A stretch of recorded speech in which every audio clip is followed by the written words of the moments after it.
محمد رسوله النبي الأمين المكين الحنين الكريم الرؤوف الرحيم. أما بعد،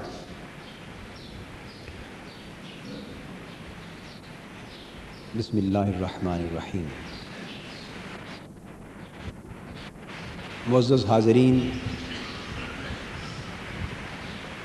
معزز خواتین اور عزیزان گرامی قدر، اللہ رب العزت کا شکر ہے اور اس کا احسان و انعام ہے کہ ہم آج ماہ رمضان المبارک کے پہلے جمعے کو منہاج القرآن کے اس بین الاقوامی مرکز پر سلسلہ خطبہ جمعہ کا آغاز کر رہے ہیں. اللہ رب العزت کہ اس فضل و کرم پر اور اس کے انعام و احسان پر ہم اس کے حضور عاجزی کے ساتھ شکر گزار ہیں.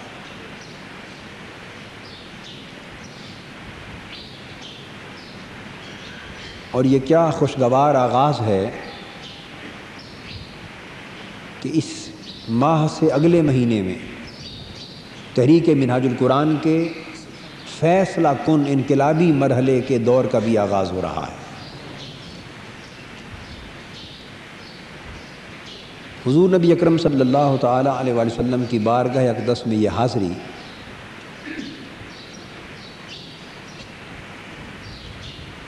اپنی جگہ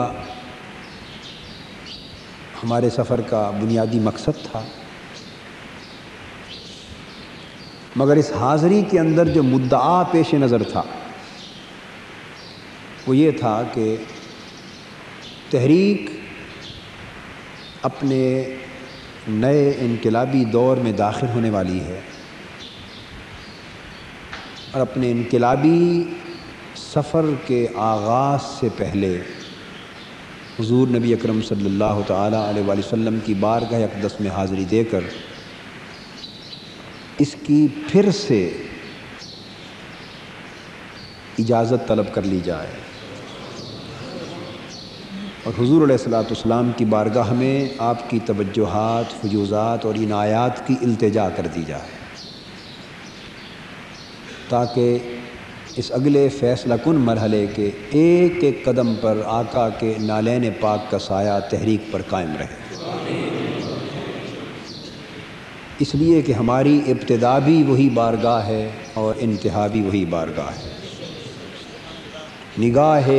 عشق و مستی میں وہی اول وہی آخر، نگاہ عشق و مستی میں وہی اول وہی آخر، وہی قرآن وہی فرقان وہی یاسین وہی طٰہٰ. اور بقول علامہ اقبال، کشتی و ذکر و فکر و علم و عرفانم توئی، ذکر و فکر و علم و عرفانم توئی، کشتی و دریا و طوفانم توئی. کہ آقا میرا ذکر بھی آپ ہیں، میرا فکر بھی آپ ہیں، میرا علم بھی آپ ہیں، میری معرفت بھی آپ ہیں. اور پھر آگے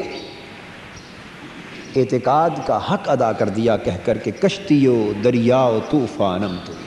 آقا میری کشتی بھی آپ ہیں جس میں سوار ہو کے جانا ہے، میرا دریا بھی آپ ہیں جس میں سفر کرنا ہے، میرا طوفان بھی آپ ہیں جس کا سامنا کرنا ہے.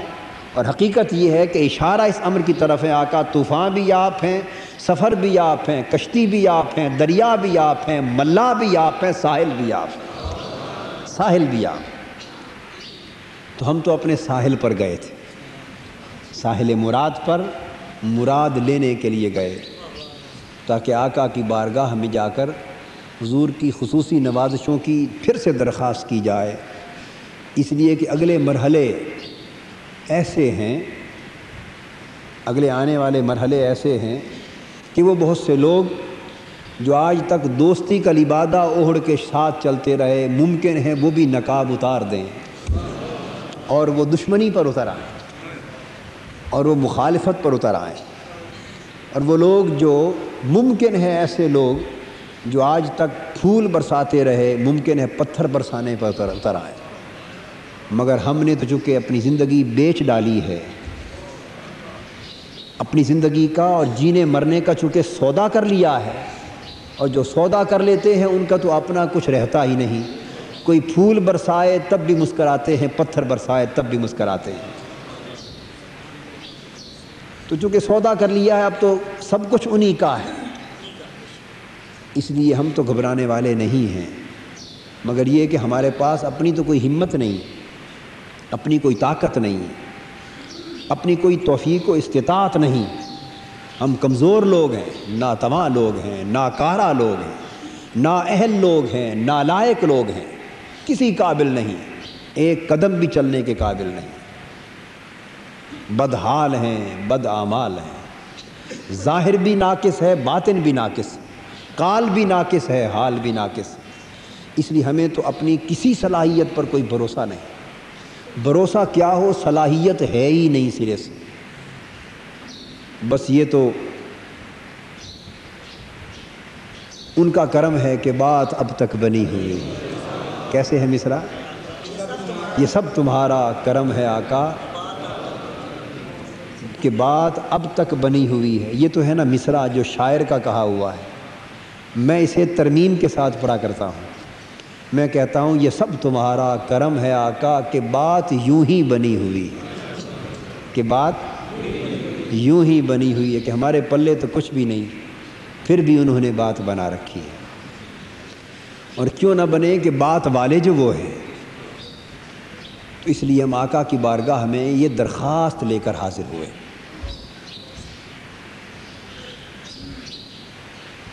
اور باوجود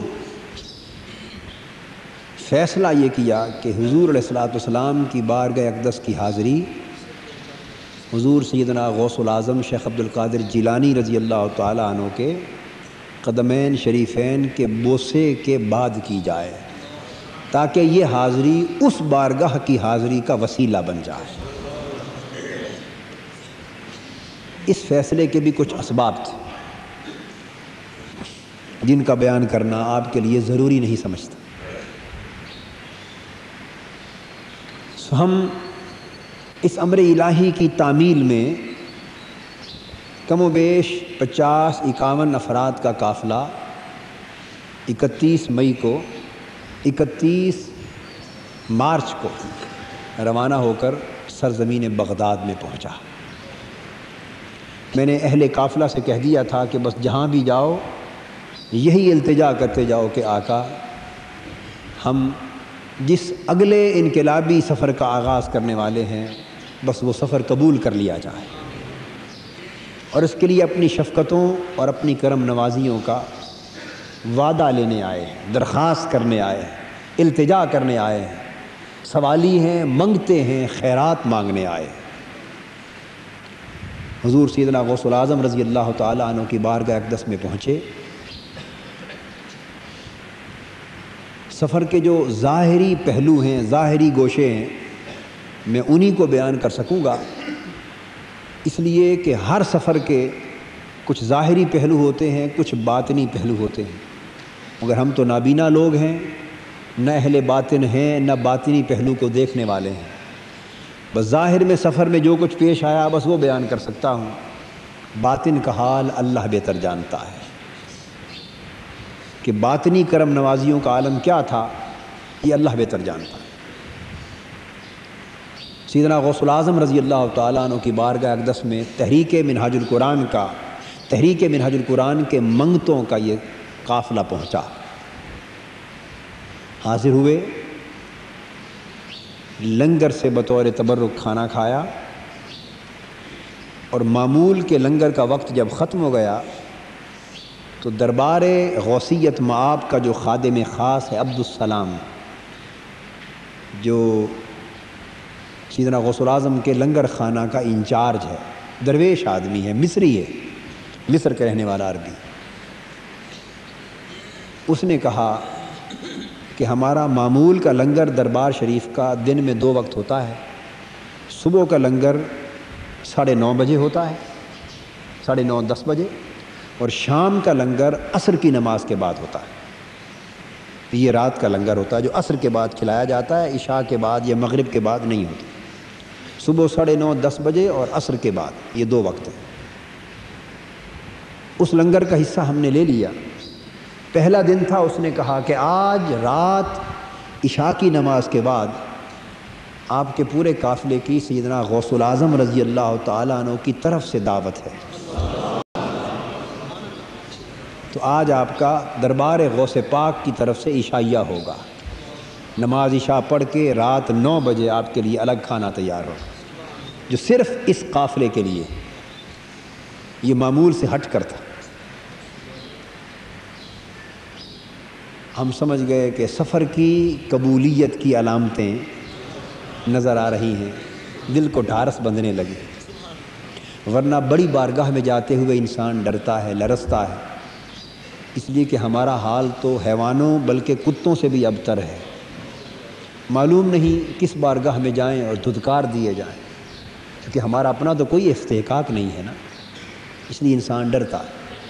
تھوڑی سی قبولیت کی علامت نشانی نظر آئے تو طبیعت میں حوصلہ پیدا ہو جاتا ہے۔ یہ عشائیہ تھا، ایک دعوت تھی سرکار کی طرف سے قبولیت کی۔ اس نے بہت پرتکلف اس لنگر خانے کی طرف سے اہتمام کیا، چٹائیاں بچھا دی گئیں، خصوصی برتن بچھا دیے گئے، اور حضور علیہ الصلوۃ والسلام اور سیدنا غوث العظم کے منگتوں کے اس تحریکی قافلے کی کو ضیافت دی گئی۔ زیارات ہوئی، سیدنا غوث پاک کی بارگاہ کی حاضری ہوئی، سیدنا امام اعظم کی بارگاہ کی حاضری ہوئی، سیدنا امام موسیٰ کاظم اور امام محمد جواد رضی اللہ تعالیٰ عنہما علیہ السلام ان کی بارگاہ کی حاضری ہوئی، دیگر اولیاء کرام کی بارگاہ کی حاضری ہوئی، پھر سیدنا علی شیر خدا رضی اللہ تعالیٰ عنہ کی بارگاہ اقدس میں نجف اشرف کی حاضری ہوئی، پھر کربلاء معلیٰ کی حاضری ہوئی، سیدنا امام حسین کی بارگاہ میں، حضرت سیدنا عباس کی بارگاہ میں، پھر خیمہ گاہ اہل بیت کی زیارت ہوئی، جہاں قافلہ اہل بیت کے خیمے لگے تھے، پھر ان مصلوں کی زیارت کی جہاں جہاں اہل بیت کے مقدس نفوس محرم کی ان راتوں میں عبادت کرتے رہے اور سجدہ ریزیاں کرتے رہے، اس جگہ کی حاضری ہوئی جس ٹیلے پر حضرت سیدہ زینب رضی اللہ تعالیٰ عنہ چڑھ کر اپنے شہیدوں کی شہادت کا منظر دیکھتی تھی میدان کربلا میں۔ الغرض پھر حضرت کوفہ میں حضرت مسلم بن عقیل کے مزار اقدس کی حاضری ہوئی، حضرت علی شیر خدا رضی اللہ تعالیٰ عنہ کی صاحبزادی حضرت خدیجہ ان کی بارگاہ کی حاضری ہوئی، حضرت عروہ بن ہانی کی خدمت میں حاضری ہوئی، پھر کوفہ کی جامع مسجد جہاں سیدنا علی شیر خدا کو شہید کیا گیا وہ مسجد دیکھی، اس میں حضرت آدم علیہ السلام کی عبادت گاہ مصلی جہاں عبادت فرماتے رہے اس کی زیارت کی، حضرت نوح علیہ السلام کا مصلی ان کی زیارت کی، جس جگہ حضرت نوح علیہ السلام نے بددعا کی اپنی کافر قوم کے خلاف اس مقام کو دیکھا، جہاں سے طوفان نوح پھوٹا اس جگہ کو دیکھا، جہاں حضرت نوح علیہ السلام نے بیٹھ کے کشتی بنائی اس مقام کی زیارت کی۔ یہ سب زیارات کرتے ہوئے اور نجف اشرف میں پھر سیدنا ہود علیہ السلام کے مزار اقدس کی اور سیدنا صالح علیہ السلام کے مزار اقدس کی زیارت کی، پھر کوفہ سے ہلا گئے سیدنا ایوب علیہ السلام کے مزار اقدس پر حاضری دی، پھر وہاں سے بابل گئے۔ الغرض اس طرح پورے عراق کی زیارات کرتے ہوئے جس دن ہماری واپسی تھی بغداد شریف سے، وہ پہلا دن تھا حاضری کا، یہ آخری دن تھا واپسی کا، رخصت کا۔ جب رخصت کا وقت آیا تو وہی خادم خاص، جب ہم آخری ملاقات اور حاضری کے لیے گئے اور سارے ساتھی ہمارے روانہ ہو گئے تو وہ علیحدگی میں میرے پاس تشریف لائے، وہ خادم خاص، اور کہنے لگے آج آپ واپس جا رہے ہیں؟ میں نے کہا واپس جا رہے ہیں۔ اس نے کہا حضور سیدنا غوث العظم رضی اللہ تعالیٰ عنہ کا ایک خاص تحفہ ہے آپ کے لیے۔ میں نے پوچھا وہ کیا تحفہ ہے؟ اس خادم خاص نے کہا کہ آپ کی آمد سے 2 دن پہلے حضور سیدنا غوث العظم رضی اللہ تعالیٰ عنہ کے دربار اقدس کی جالی مبارک کو کھولا گیا تھا، جالی مبارک کھلی تھی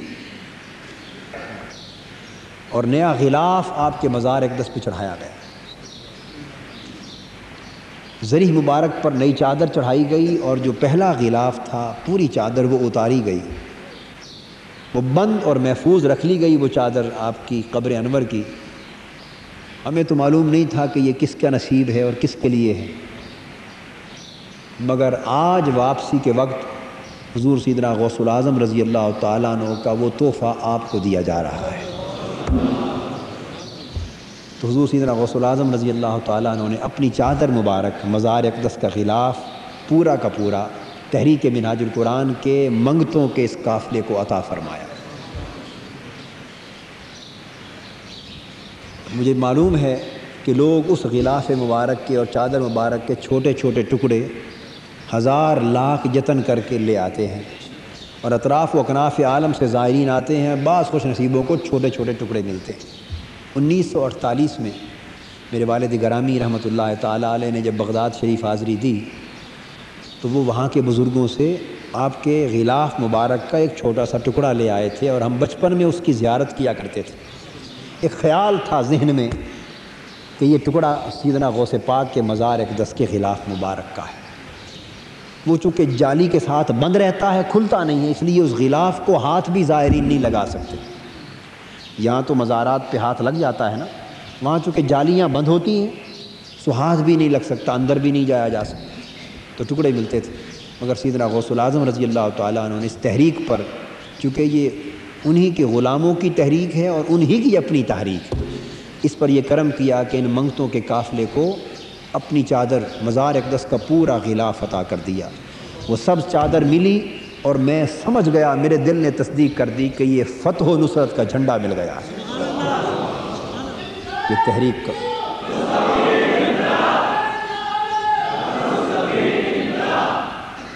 یہ فتح و نصرت کا اور فتح و کامیابی کا جھنڈا مل گیا ہے، اور اس بارگاہ میں حاضری کے لیے طلب کیے جانے کا مقصد بھی یہ تھا کہ یہاں قدموں میں حاضری دے کر جاؤ تاکہ اگلے مرحلے میں فتح و کامیابی باطل، طاغوتی، استحصالی اور سامراجی طاقتوں کے بتوں کو پاش پاش کرنے کا مژدہ جاں فضا، کامیابی و کامرانی کی خوشخبری اس مبارک چادر کے ذریعے، فتح کے جھنڈے کے ذریعے تمہیں عطا کی جائے۔ ہم نے وہ لے کے آنکھوں اور سینوں سے لگایا، اور انشاءاللہ آپ کو یہاں اس کی زیارت بھی کروا دیں گے۔ وہ محفوظ اس لیے رکھی ہے کہ 25 مئی کی جو کانفرنس ہوگی، تاسیس انقلاب کانفرنس، جس میں دور انقلاب کے آغاز کا اعلان کیا جائے گا، اور جس کانفرنس کے ذریعے اس خطہ پاک پر قابض سامراجی، استحصالی، باطل، طاغوتی طاقتوں کو للکارا جائے گا اور انہیں باخبر کیا جائے گا کہ اپنے ناپاک قدموں سے سرزمین پاک کو پلید کرنے والوں، اب ناپاک قدموں سے اس پاکستان کی زمین کو پاک کر کے دم لیں گے، اور اللہ کی زمین پر اللہ کے قانون کا راج ہوگا، اور اسلام اور غریب عوام دونوں کا بیک وقت جو استحصال ہوتا رہا ہے، اب اس استحصال کی اجازت نہیں دی جائے گی۔ اب آقائے دو جہاں کے دین کی سربلندی کے جھنڈے لہرائیں گے، اور باطل طاقتوں کے بت انقلابی ٹھوکر کے ساتھ پاش پاش کر دیے جائیں گے۔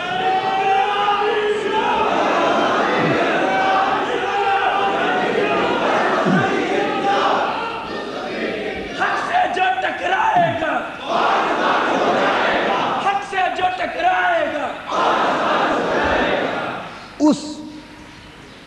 اعلان آغاز انقلاب کے دن اس کانفرنس کے سٹیج پر یہ چادر سایہ فگن ہوگی، اس چادر کا سائبان بنایا جائے گا انشاءاللہ، تاکہ اس تحریک کا آغاز اس چادر کے سائے کے تلے سے۔ پھر ہم نماز مغرب کے وقت بارگاہ غوثیت مآب کی آخری حاضری کے لیے آئے۔ خیال تھا کہ نماز مغرب ایئرپورٹ پہ جا کے ادا کریں گے کہ فلائٹ کا وقت قریب تھا، مگر حاضری میں مصروف تھے کہ اذان مغرب ہو گئی۔ ہم نے وہی نماز مغرب باجماعت ادا کی، اور میں یہ سمجھتا ہوں کہ اس میں بھی ایک مشیت یزدی کار فرما تھی۔ نماز مغرب وہاں ہمیں پڑھانا مقصود تھا، جماعت میں شریک ہوئے، اور سیدنا غوث العظم رضی اللہ تعالیٰ عنہ کی جامع مسجد کے امام نے نماز مغرب کی پہلی رکعت میں جو سورت تلاوت کی وہ تھی اذا جاء نصر اللہ والفتح ورأیت الناس یدخلون فی دین اللہ افواجا۔ جب تو دیکھ لے اللہ کی بارگاہ سے مدد، نصرت اور فتح کو آتے ہوئے، اور دیکھ لے کہ لوگ جوق در جوق اللہ کے دین کے لشکر میں آ رہے ہیں، تو اللہ کی بارگاہ میں تسبیح کر، استغفار کر، معافی مانگ، توبہ کر، شکر ادا کر، وہ بہت توبہ قبول فرمانے والا اور رحم کرنے والا ہے۔ اس صورت کے ذریعے قرآن کی زبان میں منگتوں اور سائلوں کے اس قافلے کو پیغام فتح عطا کیا گیا۔ اور دوسری رکعت میں امام نے پڑھا تبت یدا ابی لہب وتب، جو دین دشمن طاقتیں ہیں ان کے ہاتھ، یعنی ان کی طاقت کو مروڑ کر کاٹ کر رکھ دیا جائے گا۔ یہ ایک بہت بڑا انقلابی پیغام تھا جو قرآن مجید کی زبان میں اس امام نے ہم تک پہنچایا۔ اگر آپ یہ سمجھیں کہ یہ تو محض تلاوت تھی جو امام نے کر دی، وہ کسی اور صورت کی بھی تلاوت کر سکتا تھا، بے شک امام صاحب کسی اور صورت کی کر سکتے تھے، مگر نہیں کی نا، اسی صورت کی، اسی صورت کی۔ اور میرا اعتقاد یہ ہے کہ اس صورت کی تلاوت کروائی گئی۔ جس طرح شیطان اپنے متعلقین کے دلوں میں خیال ڈالتے ہیں، اپنے تصرف کے ذریعے خیال ڈالتے ہیں، اور اس خیال کو وسوسہ کہتے ہیں، شیطانی خیال ڈالتے ہیں۔ یوسوس فی صدور الناس من الجنۃ والناس، قرآن گواہ ہے۔ شیطانوں میں بھی شیطان ہے، جنوں میں بھی، اور شیطان ہے انسانوں میں بھی، اور وہ لوگوں کے دلوں اور سینوں میں خیال ڈالتے ہیں۔ وہ خیال پھر لوگوں کی زبان پر آتا ہے اور بات بن کر زبان سے ادا ہوتا ہے۔ یہ قرآن گواہ ہے، قرآن گواہ ہے۔ انسانوں اور جنوں میں سے شیطان دلوں میں خیال ڈالتے ہیں، وہ پھر گفتگو کی صورت میں زبان پر آتا ہے، ادا ہوتی۔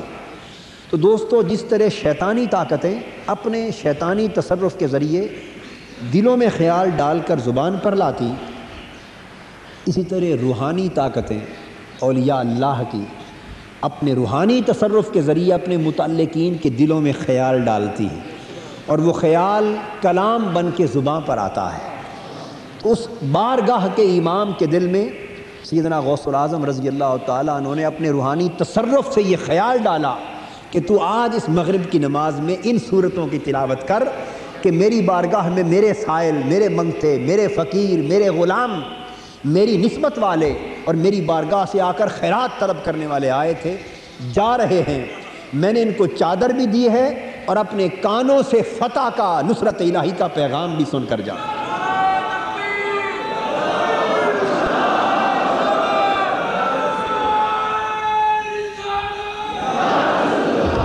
دوستو، اس طرح یہ پیغام مدد و نصرت الہی کا سن کر یہ قافلہ رواں ہوا۔ اللہ کے گھر عمرے کی سعادت حاصل کرنے کے بعد ہم اپنے منتہائے سفر پر پہنچے، منتہائے سفر پہ پہنچے، اور وہ مدینہ طیبہ تھا۔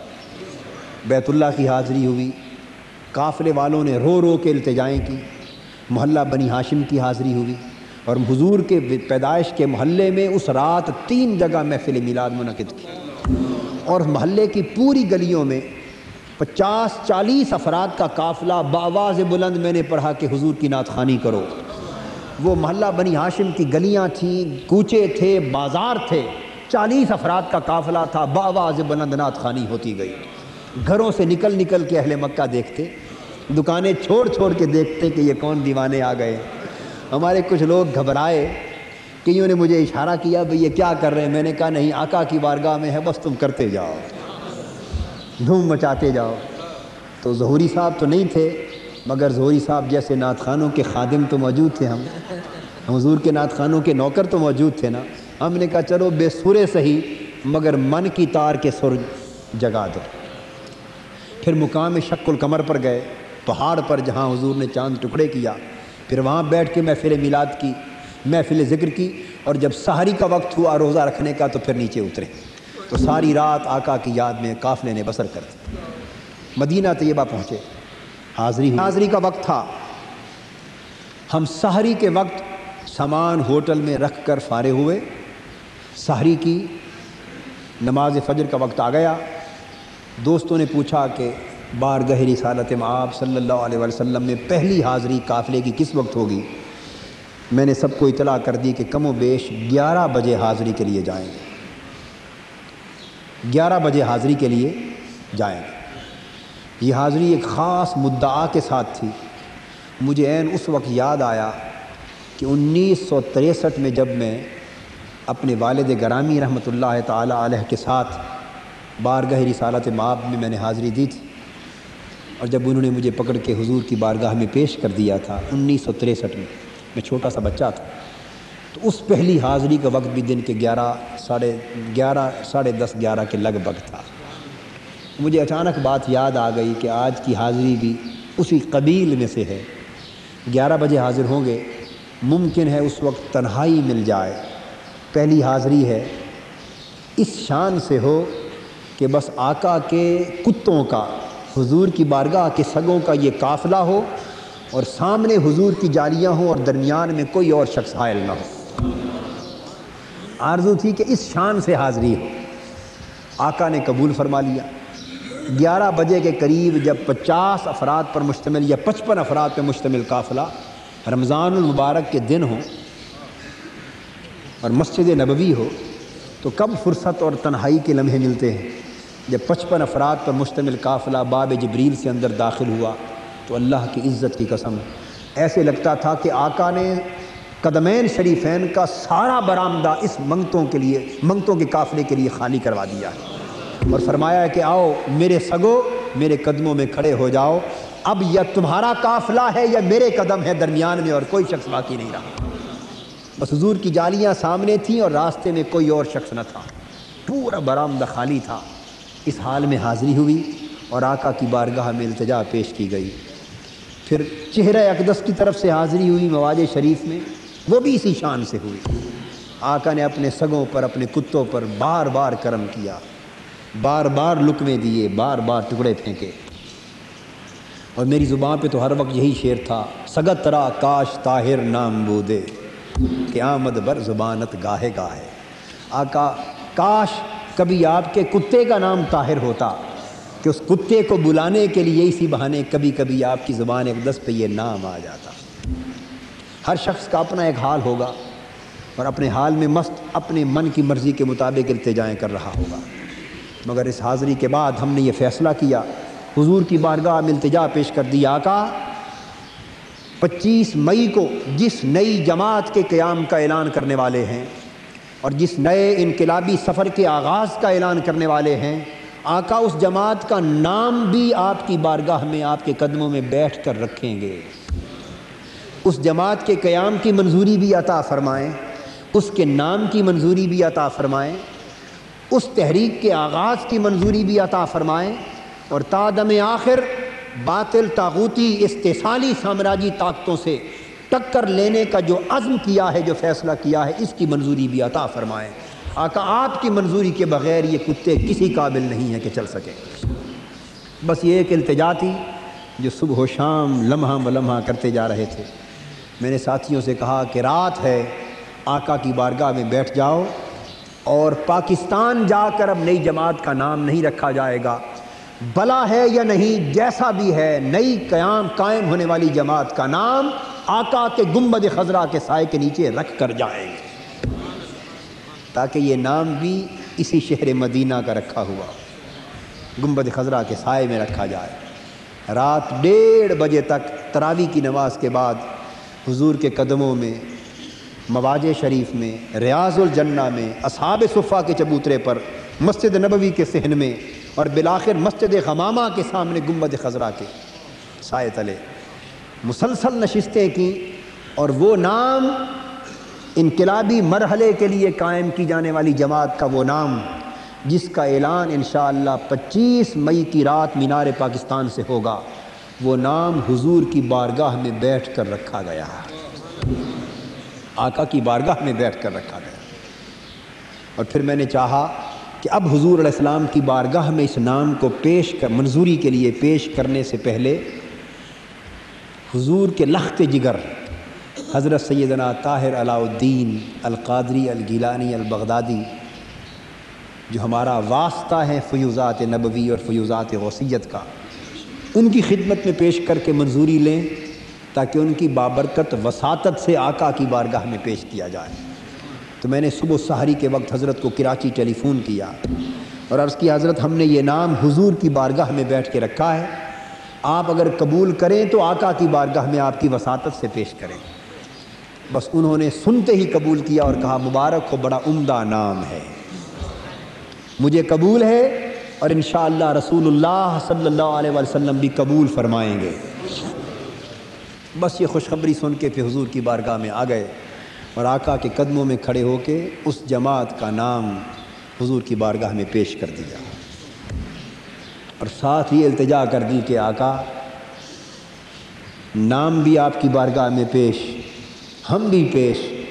فیصلہ بھی پیش، سب کچھ آپ کی بارگاہ میں ہے، حضور اسے منظور فرما لیں، ان سگوں کی التجا کو قبول فرما لیں۔ اور دل چاہتا ہے کہ اگر حضور اسے قبول فرمائیں، منظور فرمائیں، تو اس کی قبولیت کی اور اس کی منظوری کی کوئی نشانی مدینہ پاک سے رخصت ہونے سے پہلے ایک ہی دن ہے، عطا کر دیں، اس کی قبولیت کی نشانی عطا فرما دیں، اپنی بارگاہ کی منظوری کی نشانی عطا فرما دیں، تاکہ اس نشانی سے دل کو تقویت مل جائے، اطمینان ہو جائے اور اس شرح صدر کے ساتھ وطن واپس لوٹیں کہ جس مقصد کے لیے آئے تھے آقا نے منظور فرما لیا۔ یہ التجا کی، واپس لوٹے رہائش گاہ پر اور میں جا کر سویا تو اللہ کی عزت کی قسم حضور علیہ السلام کے نالین پاک کی وہ خیرات ملی کہ آقا نے منظوری کی نشانی عطا فرما دی۔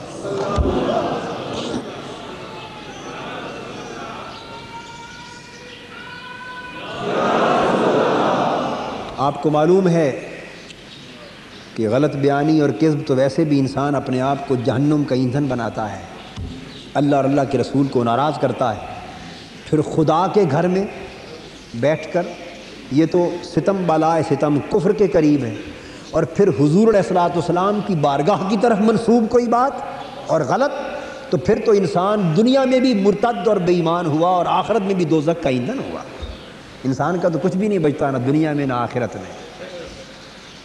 یہ بات آپ کی ایمانی تقویت کے لیے کہہ دی ہے، ورنہ ضرورت نہیں تھی، مجھے پتہ ہے آپ کی ایمانی تقویت کے لیے کہہ دی ہے۔ بس آقا کی بارگاہ میں نشانی کے لیے درخواست کر کے لوٹے۔ وہ اتنے کریم آقا ہیں کہ کتے اگر مچل جائیں آقا کی بارگاہ میں آ کر تو وہ لقمہ ڈال دیتے ہیں۔ بس آقا نے ٹکڑا دے دیا، لقمہ ڈال دیا، اور جو نشانی منظوری کی مانگی تھی وہ مدینہ پاک سے رخصت ہونے سے پہلے اسی دن آقا نے تاخیر کیے بغیر ایسا کرم کیا کہ وہ نشانی عطا فرما دی، وہ خوشخبری عطا فرما دی۔ بس سفر کا مقصد پورا ہو گیا۔ منظوری تحریک منہاج القرآن کو اگلے مرحلے کے لیے مل چکی۔ اب بحمد اللہ تعالی ہم اپنے زور سے نہیں، کہ ہمارا تو زور ہی کوئی نہیں ہے، ہمارے دامن میں تو ہے ہی کچھ نہیں، اب ہمارے دامن میں تو ہے ہی کچھ نہیں۔ اس لیے آقا دو جہاں کے اس لطف و کرم اور اللہ جل مجدہ کے فضل و احسان کے بل بوتے پر اب تحریک منہاج القرآن 25 مئی سے اپنے اگلے انقلابی سفر کا آغاز کرنے والی ہے۔ اور میں نے آپ کو عرض کیا تھا پہلے کہ ہم نے زندگی میں اس مشن کا آغاز بھی آقا کے اذن کے بغیر نہیں کیا تھا۔ اس مشن کی ابتدا بھی آقا کے امر سے ہوئی، اللہ کے اذن سے ہوئی۔ ادارہ منہاج القرآن کی بنیاد بھی آقا کے حکم سے رکھی گئی۔ یہ تحریک اپنے سفر پہ رواں دواں بھی حضور کی توجہات اور فیوزات سے ہوئی، ورنہ 5-6 سال کے عرصے کے اندر اندر ظاہری بے سر و سامانی کے عالم میں کوئی تحریک اٹھے اور مشرق سے مغرب تک دنیا کی تحریکوں پر چھا جائے، کوئی تنظیم اٹھے اور دنیا کی تنظیموں پر چھا جائے، کوئی جماعت رخت سفر باندھے اور دنیا کی جماعتوں پر چھا جائے، اور لاکھوں نہیں کروڑوں دلوں کی دھڑکن بن جائے، اور امریکہ، افریقہ، کینیڈا، آسٹریلیا، مشرق وسطیٰ، ناروے، کینیڈا، عرب، عجم، شرق سے غرب تک مسلمانان عالم کی زبان پر تحریک منہاج القرآن کے ڈنکے بجنے لگیں، یہ کسی انسانی بس کی طاقت نہیں ہے، انسان کی استطاعت سے باہر ہے، یہ کسی طاہر قادری کی کوشش کا نتیجہ نہیں ہے۔ اللہ کی عزت کی قسم، ایک کیا کروڑ طاہر القادری پیدا ہو جائیں تو ایک ذرے کے برابر اس کی کوشش سے نتیجہ پیدا نہ ہو سکتا۔ طاہر القادری کی کوشش کا نتیجہ نہ تھا، نہ ہے، نہ ہوگا۔ طاہر القادری تو ریت کے ایک ذرے سے بھی کمتر ہے، نالیوں کے کیچڑ سے بھی کمتر ہے، صحراؤں کے اڑتے ہوئے ریت کے ذرات سے کمتر ہے، اور اپنے حال کے اعتبار سے حیوانوں کتوں سے بھی بدتر ہے۔ خدا کی عزت کی قسم، اس کے پلے، اس کے دامن میں کوئی شے نہیں، یہ خالی دست ہے، تہی دامن ہے۔ پھر اتنا کرم ہے تو یہ آقا کے نالین پاک کا صدقہ ہے، یہ چادر غوثیت معاب کا صدقہ ہے، یہ گنبد خضرا کا فیض ہے، اور اس فیض کے سہارے جو چلتے ہیں، رشیا سے لے کر امریکہ تک دنیا کی ساری طاقتیں اگر مخالفت کے لیے جمع ہو جائیں تو ایک ٹھوکر سے یہ بت پاش پاش ہوتے چلے جائیں گے۔ اور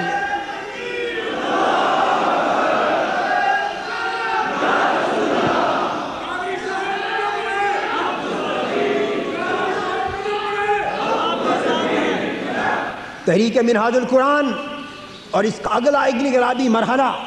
اور نئی جماعت جس کا اعلان ہونے والا ہے، یہ کچھ نہیں ہے سوائے فیوزات نبوت کے، سوائے توجہات نبوت کے، سوائے برکات غوثیت کے۔ یہ حضور داتا گنج بخش علی حجویری کا تصدق ہے، یہ حضرت خواجہ معین الدین غریب نواز اجمیری کا تصدق ہے، یہ حضرت شیخ شہاب الدین سہروردی کا تصدق ہے، یہ حضرت مجدد الفسانی کا تصدق ہے، شاہ نقشبند بخارا کا تصدق ہے، یہ سیدنا غوث اعظم کا تصدق ہے، یہ اہل بیت پاک کا تصدق ہے، یہ صحابہ کرام کا تصدق ہے، اور آقائے دو جہاں کے قدموں کی خیرات ہے۔ اس خیرات کا نام تحریک منہاج القرآن۔